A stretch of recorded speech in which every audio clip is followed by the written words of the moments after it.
I used to believe I was living in the kind of love that movies were made about.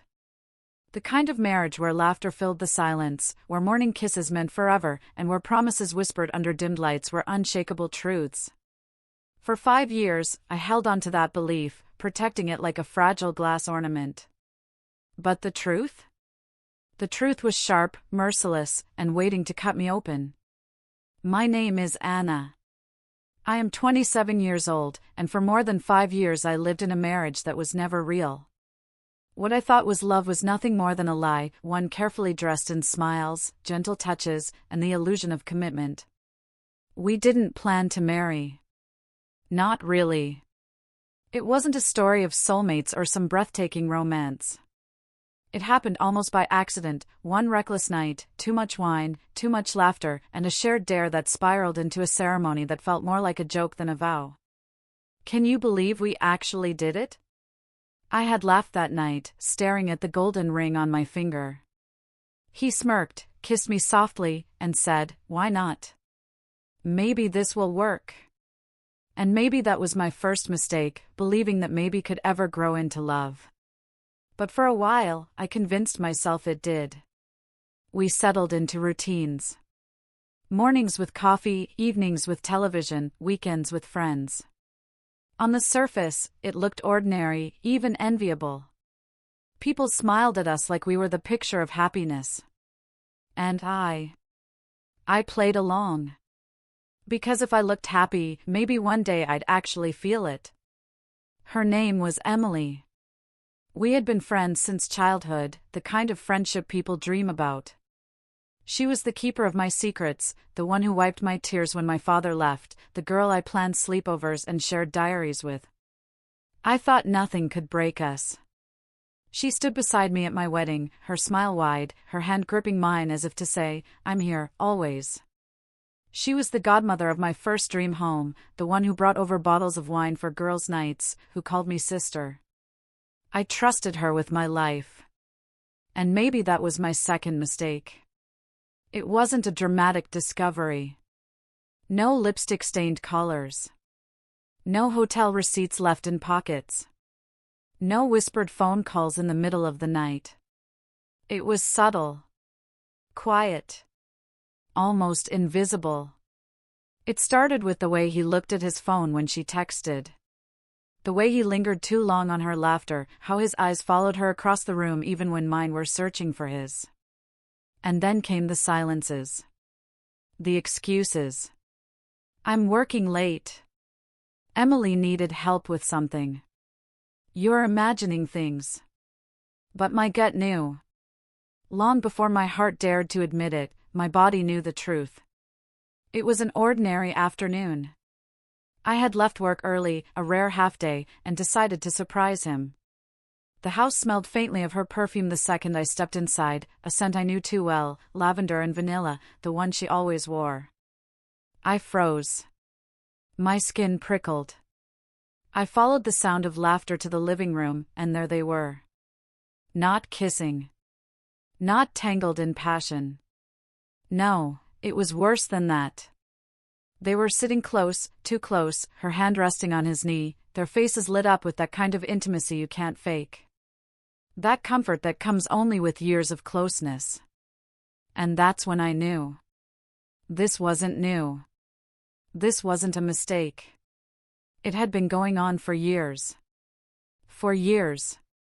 Almost the entirety of my marriage. The world tilted beneath me, my vision blurred, and for a moment I thought I would collapse. But I didn't. I stood there, silent, invisible in my own home, watching my husband and my best friend share the love they had both denied me. When they finally saw me, silence cracked the air like thunder. Emily's face drained of color, her lips parting as if to explain, but no words came. He, my husband, only sighed. Not guilty. Not afraid. Just tired. Like he had been waiting for this moment, for the truth to finally crawl into the light. "Anna," he said, his voice calm, steady. "I never meant to hurt you." But those words were useless. Because the truth, sharp and undeniable, had already pierced me. He had never loved me. Not once. After that day, silence became my constant companion. The silence of a home that no longer felt like mine. The silence at the dinner table, where words became weapons we didn't dare throw. The silence in my heart, where love had once lived but was now replaced by a hollowness I couldn't escape. I avoided Emily. Or maybe she avoided me.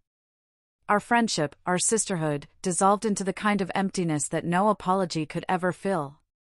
She didn't call. She didn't show up at my door. And I didn't chase her.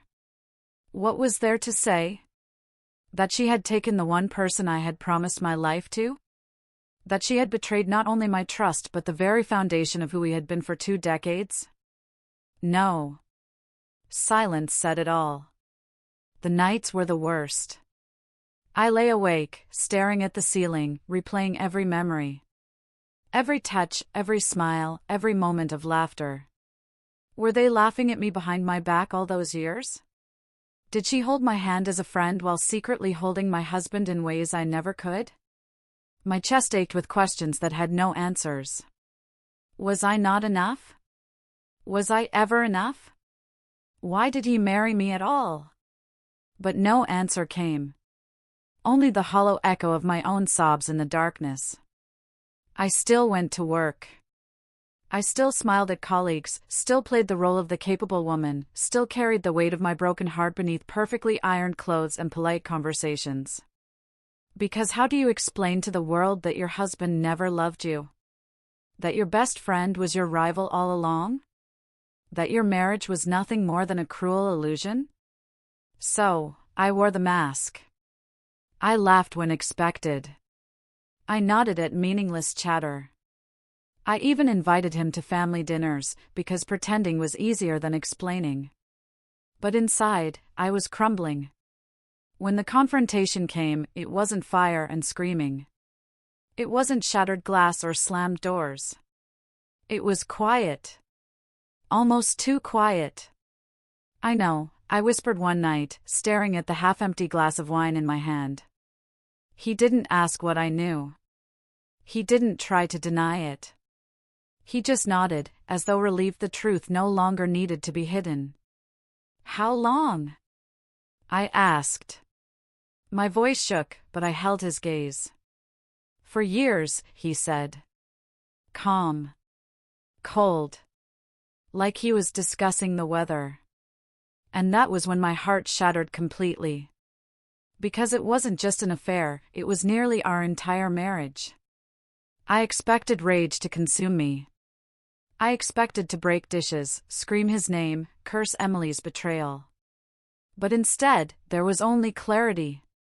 He had never loved me. She had never valued me. And the life I thought I had built was nothing but sand slipping through my fingers. The problem wasn't me. It was them. Always them. And for the first time in years, I felt free. Not happy, not healed, but free. Because when love is a lie, the only way to survive is to stop believing it. The divorce papers were thinner than I expected. Just a few sheets of paper, with lines and signatures that could dissolve 5 years of a life. I stared at them for hours. My pen rested in my hand, but my fingers trembled. How do you sign away not just a marriage, but the version of yourself that believed in it? And yet, the moment my name hit the page, I felt a weight lift. Not all of it, pain still lingered, betrayal still burned, but a layer of suffocation peeled away. It was over. At least legally. The first morning in my apartment, without him, I opened the window and let the air fill my lungs. It was different. It smelled like freedom. I made coffee for one.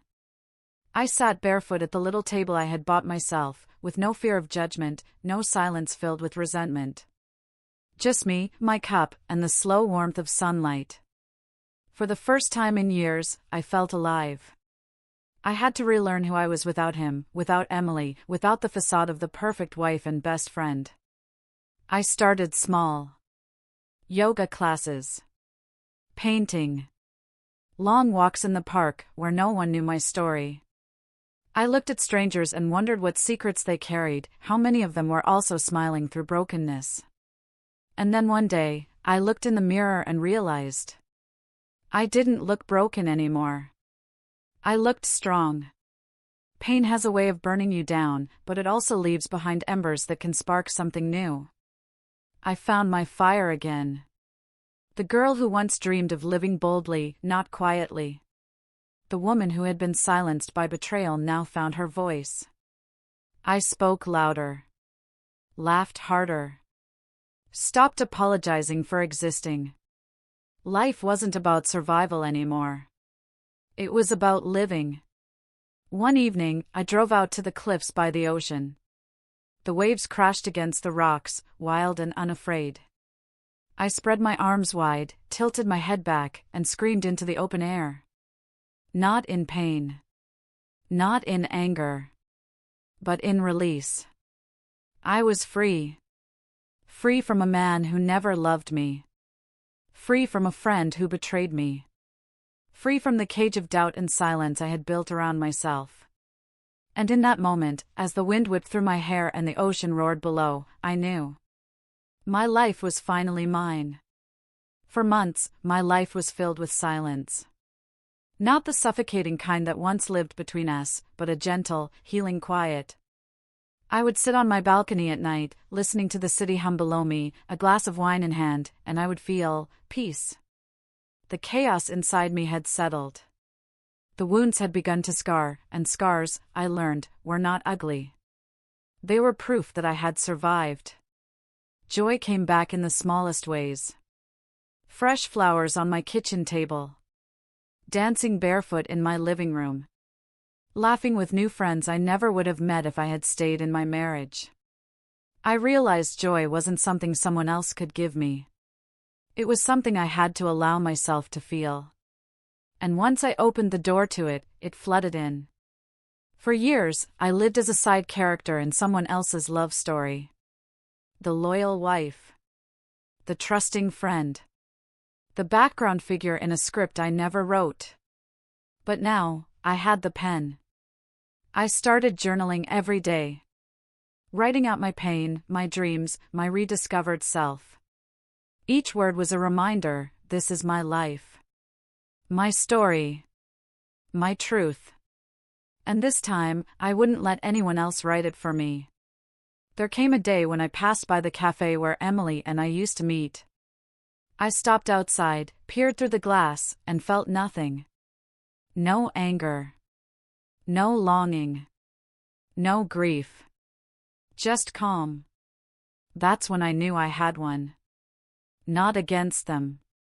But against the part of me that once believed I wasn't enough. On the morning of my 30th birthday, I drove to the ocean again. The same cliffs where I had once screamed my freedom. This time, I stood silently, watching the sunrise paint the sky in gold. The world stretched endlessly before me, vast and unclaimed. And for the first time in years, I wasn't afraid of tomorrow. I was ready for it. Because when love was a lie, I learned the truth. The greatest love I could ever find was the love I finally gave myself.